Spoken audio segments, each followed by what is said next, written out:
Let me tell you something strange about silence online. We live inside the loudest room ever built. Birthdays, cappuccinos, sunsets, grief, everything gets a caption. Algorithms push us to the front of the stage and hand us a microphone we never asked for. But some people move through that room like a shadow. They scroll, they notice, they almost never post. You probably know someone like that. Maybe it's you. And the floating question is always the same.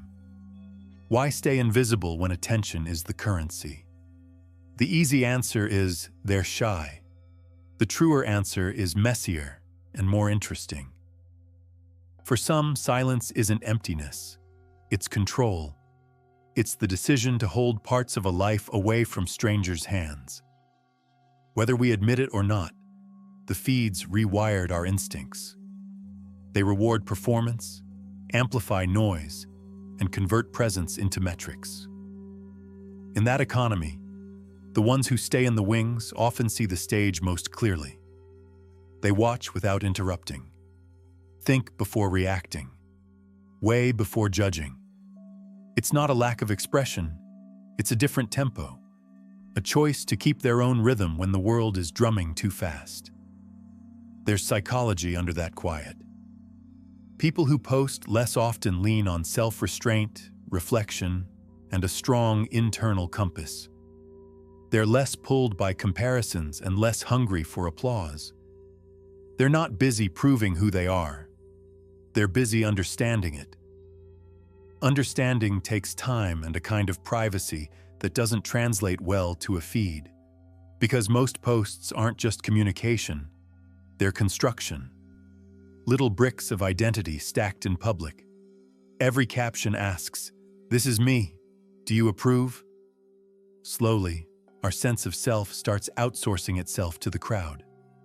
When you stop posting, something loosens. Worth unhooks from feedback. A day returns to being a day. Messy, private, fully yours. There's also psychological ownership. The feeling that a memory belongs to you in a deep way. Sometimes, the moment you publish it, that ownership thins. It turns into shared property, open to ratings, misreads, jokes. So some people guard their moments like warm secrets. Not to hide, but to keep meaning intact. Not because the world is hostile, but because intimacy shrinks when too many hands touch it. Of course, not every quiet account is peaceful. Silence can be armor. Social media builds a constant self-awareness, being on even when you're off. The pressure to be legible, likable, and perfectly timed hums in the mind. That hum is exhausting. Some people retreat for a simple reason. The cost of visibility got too high. They still want to be seen, just not as a brand or storyline. They want to be seen truly, the way you're seen across a table, not across a timeline. Here's the twist. The quietest people online often carry the loudest inner world. They aren't absent. They're overflowing. They choose stillness over spectacle. They'd rather finish a thought than publish a draft. Listen long enough, and a philosophy appears. In a culture that shouts, "Look at me," choosing not to perform is self-definition. It says, "I exist beyond your perception." It isn't a judgment on people who share. It's permission for those who don't. Not everything is meant to be witnessed. The heaviest transformations, grief, growth, the slow repair of a heart, happen off camera. After a few of those, you learn that being unseen isn't insignificant. It's where identity is formed rather than performed. In private, you can change without narrating the change. Sometimes that's the difference between healing and branding your healing. Another paradox. Social media promised connection, yet many feel lonelier inside it. The connection it offers is wide but thin. When you stop posting, you notice who still checks in without updates, who remembers without reminders, Who asks questions that need paragraphs, not emojis? Those relationships, unbroadcasted, unscored, arrive heavier and warmer. They don't need proof. They grow in the dark like roots. This is identity security. Knowing who you are when nobody's watching. That's not arrogance, that's peace. And yes, the people who don't post often have the best stories. They just save them for the closeness of breath and eye contact. Truth wears better in a room than on a screen. Now the loop, every heart, like, comment. Tiny sparks in the reward system. Over time, your mind starts scanning life for postable. Meals become content. Trips become content. Even grief becomes content. Opting out isn't apathy, it's discipline. It's an internal locus of control. My day is good because I decided it was, not because a counter told me so. That isn't anti-joy, it's anti-reflex. Take a long break and something shifts. Colors feel fuller. Time unhurries. Conversations grow ribs. Not because the internet is evil, but because you stopped rehearsing your life while living it. You return to the original terms, presence without proof. Silence isn't always serene. Some days you'll worry quiet makes you invisible, that you're falling behind without public progress. Then you notice something steady. Your worth didn't evaporate when the audience left. It hums there like a room after a storm. Confidence starts looking less like a loud announcement and more like a calm possession. You don't need to narrate every step to believe you're moving. There can be a social cost. People misread silence as disinterest, detachment, even judgment. Look closer and you'll see depth, not distance. Quiet isn't a verdict on anyone else. It's an arrangement with your own attention. A decision about how much of your inner life should be convertible to currency. We've also confused visibility with value. We count what's easy to count and call it meaning. But real meaning doesn't always leave metrics. The decisions that change your future rarely go viral. The tenderness that keeps a relationship alive won't rack up shares.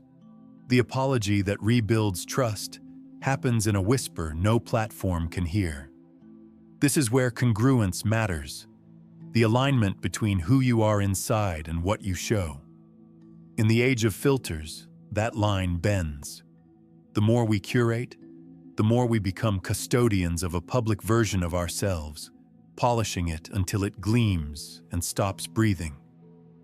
Choosing not to post can keep that line straight, protecting the tender gap between private truth and public performance. The quiet ones notice what performance hides. Light crawling across a wall, the micro pause before a confession, the half smile someone wears when they hope you'll stay. They notice because they aren't converting the moment into evidence. They absorb it at its native speed. Presence becomes the rarest currency, not attention or reach, just being there. If you post rarely or not at all, you may feel misunderstood. People ask, "Are you okay?" As if silence is a symptom. Sometimes it is. Sometimes you're tired. But often, you're more than okay. You're practicing small, stubborn autonomy.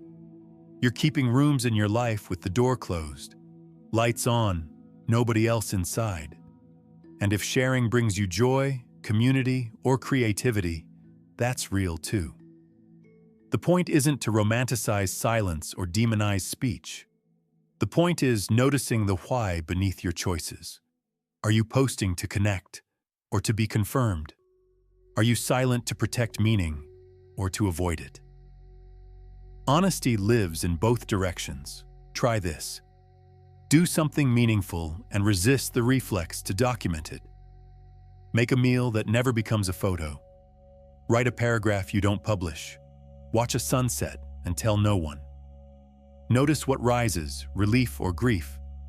Either way, you learn where value lives for you. Another practice, Text a friend without context. Ask a real question. Wait for the long answer. Or sit with someone you love and let quiet do its work. Connection thickens when it isn't performing for an audience. Intimacy prefers small rooms. There's a growth paradox too. When you stop auditioning for the crowd, you take bigger risks in private. You can try, fail, and try again, without comments. You can change your mind without issuing a statement. You can evolve without being accused of inconsistency. That freedom speeds growth. Sincerity is easier when sincerity isn't a spectacle. Silence has a danger. Isolation. Performance has a danger. Hollowness. Most of us walk the thin beam between, learning when to share, when to hold, when to speak, when to listen. The answer shifts with seasons. That's human. That's allowed. So the next time you notice someone who never posts, resist the lazy story. Don't assume they're hiding. Maybe they're just living. Maybe they found the corners not lit by a blue screen. Maybe they remembered what we keep forgetting. Being unseen isn't the same as being alone. Being quiet isn't being empty.